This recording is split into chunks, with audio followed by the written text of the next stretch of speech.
All right. Well, thank you everybody for joining us for today's Career Center Power Half Hour. We're so glad you're here.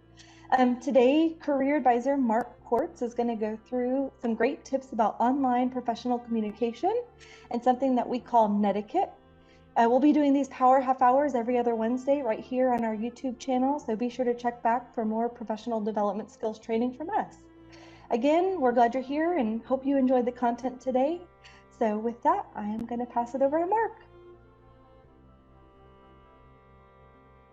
Good afternoon. I am Mark Quartz, and I'm one of the career advisors with the Career Services Center at NCTC, and I am located on the Gainesville campus.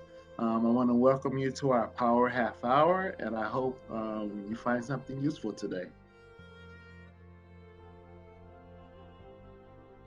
My topic is communicating online, and hope you follow along.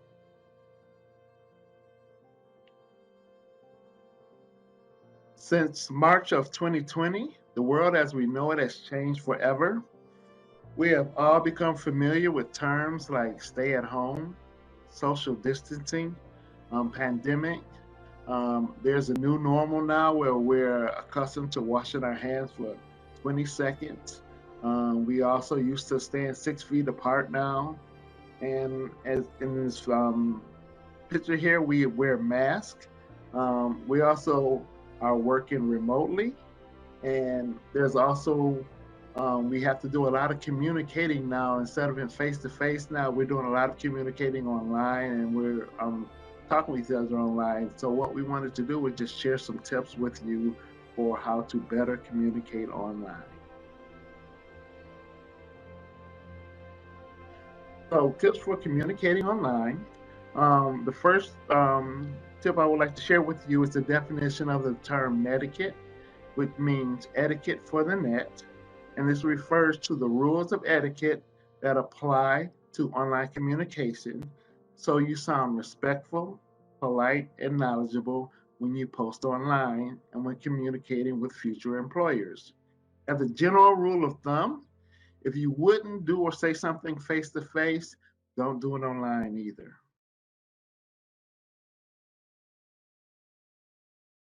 When you are communicating with your coworkers and peers, whenever you have to respond to something, stop and think first. Take time to think before sending an email or responding to an instant message. Check if anyone has asked it already and received a reply. Just as you wouldn't repeat a topic of discussion right after it happened face-to-face, don't do it online either. There is an exception. If you don't understand something, it is okay to ask for clarification. Also, remember, be slow to speak and quick to listen. Focus on what the other person is saying. Often we focus on what we are going to say and how we will answer rather than focusing on what the other person is trying to communicate. Next tip I would like to share is whenever you speak, speak to help the listener. There are a lot of times there's opportunities for lots of distractions, so make sure you stay on topic. Don't share irrelevant links, comments, thoughts, or information. It's a distraction and it takes away from the conversation. Also, don't write or say anything that sounds angry or sarcastic, even as a joke, because without hearing your tone of voice, your peers may not realize that you're joking.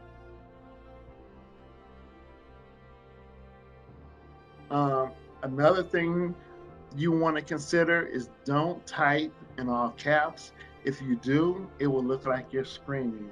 And someone who's looking at your post, just monitoring it, they may not know what's going on.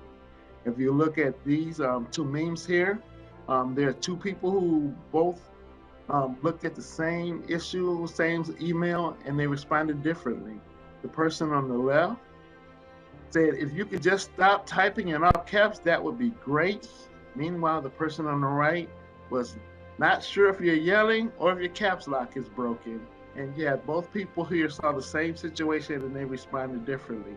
So you never know what's taking place. And these two memes actually Remind me of a situation where I was working and we had a coworker who sent out an email and they sent it out to the whole company. And then several people responded back. And one person responded back in all caps. And then the initial person responded back. And then there was this tense that was back and forth where they kept going back and forth. And the one person was sending all their messages in all caps, all caps. And later on, we were in a staff meeting and the topic came up about how to respond appropriately. And everyone looked over at the person who was typing in all caps and wanted to know, what was going on. And the simple response was he had dropped something on his keyboard and he was trying to get it off, and his cap key actually got stuck and he couldn't get it unstuck. And that's why all his messages were being in caps. And we all got a big laugh out of that, and that became our running joke. So whenever something happened, they were like, "Don't get your cap lead stuck." So just have compassion whenever you see something like that, because you just never know what's going on.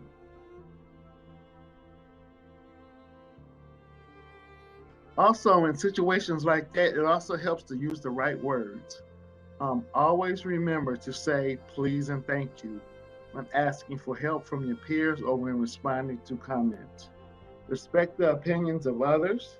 If you feel the need to disagree, do so respectfully and acknowledge the valid points of others. Acknowledge that others are entitled to have their own perspective of an issue.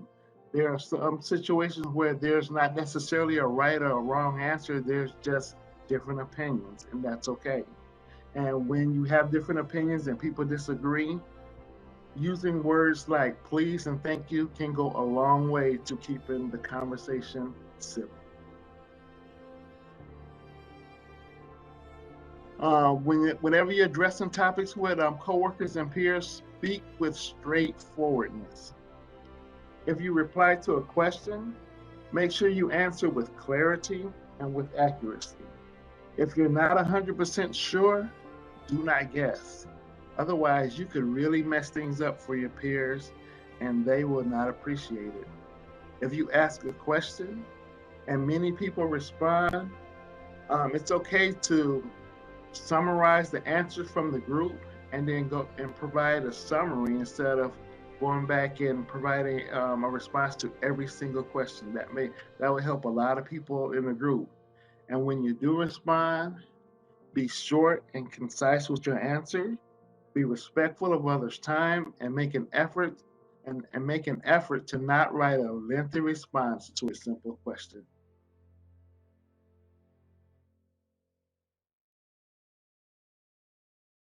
Another thing that you want to do is always strive for improvement. Don't badmouth others or call them names. You may disagree with their ideas, but don't mock the person. Learn to use words that are firm but diplomatic, even when correcting others. You can be truthful without being tacky. If you refer to something your peer said earlier in the discussion, quote just a few key lines from their post so that others won't have to go back and figure out what post you're referring to. Before asking a question, check the frequently asked questions or search the internet and see if the answer to the question is obvious and easy to find. You don't want to go ahead and just repeat something and once you go back and look at it, you realize, oh, the answer is right there all the time. Also, check the most recent comments before you reply to an older comment. Since the issue may have already been resolved or opinions may have changed, the conversation may have changed during the conversation. So always check the most recent comment. Also, be forgiving. If your coworker makes a mistake, don't badger him or her. Just let it go. It happens to the best of us. Run a spelling and grammar check before sending an email. It only takes a minute and can make the difference between sounding uninformed and sounding knowledgeable. Now, here we have a couple of examples of how to write an email and how not to write an email.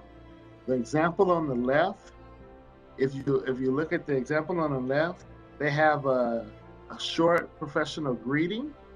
Then the message is short and easy to read. It's not convoluted. And then they have a short closing, and then they have the signature line. If you look at the message on the right, it has an informal greeting. The message is all run together.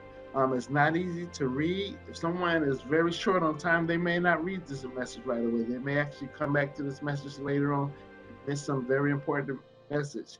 Then if they want to just pick up and contact you by phone, they don't have your contact information. So if you had to choose between the two, I would go with the one on the right. I mean, the one on the left is more professional, and like I said, it's short, it's easy to the point, and it's concise, and it will really make the person reading it job a little bit more easier.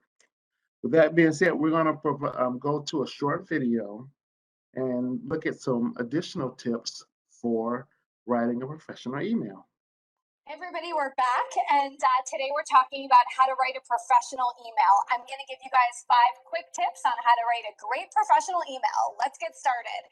Tip number 1, send this email from a professional email address. If your email address is sexybunny5, it's not that professional, right? It's just not that professional. So make sure that your professional email is coming from a professional email address. The second thing, make sure that your subject line is searchable. I want you guys to think to yourself, if I send this email now about a summer internship for next year, and 3 months from now, the person who I send the email to is trying to find it in their crazy inbox, what are they going to search to find my email? So for example, the word summer internship should be in that title, or else when that employer goes to search for you, they're not going to be able to find the email. So again, number 1, professional email address. Number 2, a searchable, search-worthy subject line.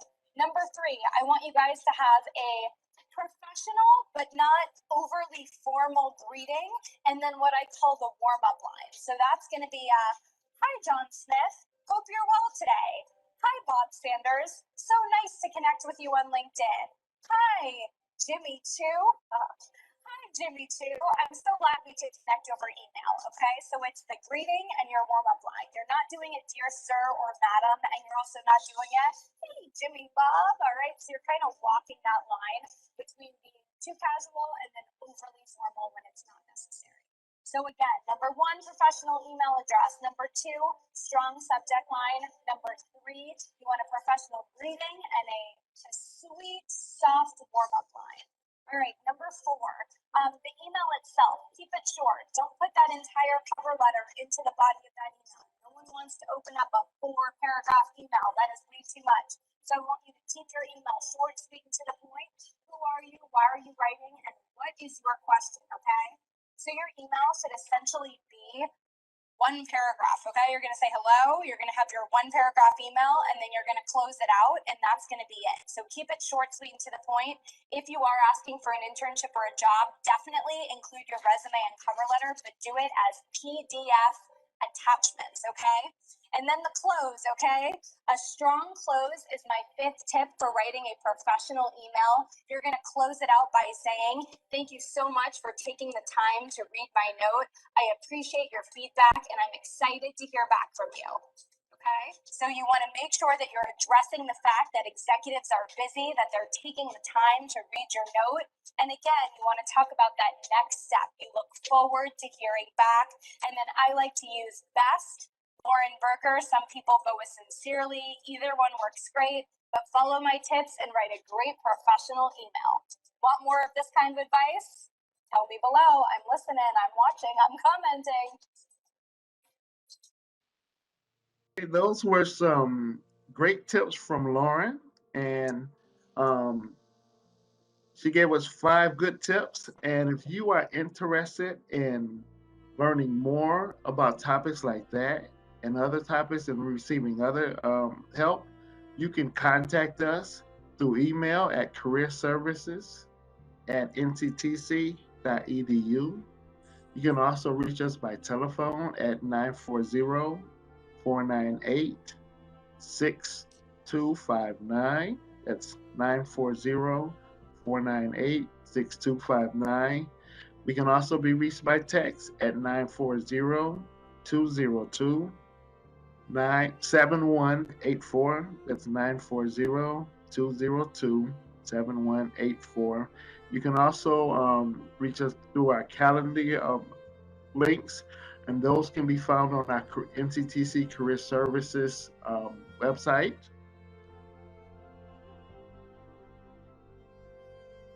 And with that, we're going to talk about our next Power Half Hour, which will be February 24th. And during the next Power Half Hour, we're going to cover Career Lion by Handshake, which is our employment placement portal. So we hope you will join us for our next Power Half Hour, which will be February 24th. Thank you for joining us. We're so glad you was able to join us, and we hope you will also stop by and see us at Career Services. With that, I'm gonna turn it back over to Shannon. All right, thank you, Mark, and thank you all for joining us today. We hope to see you back in 2 Wednesdays from now.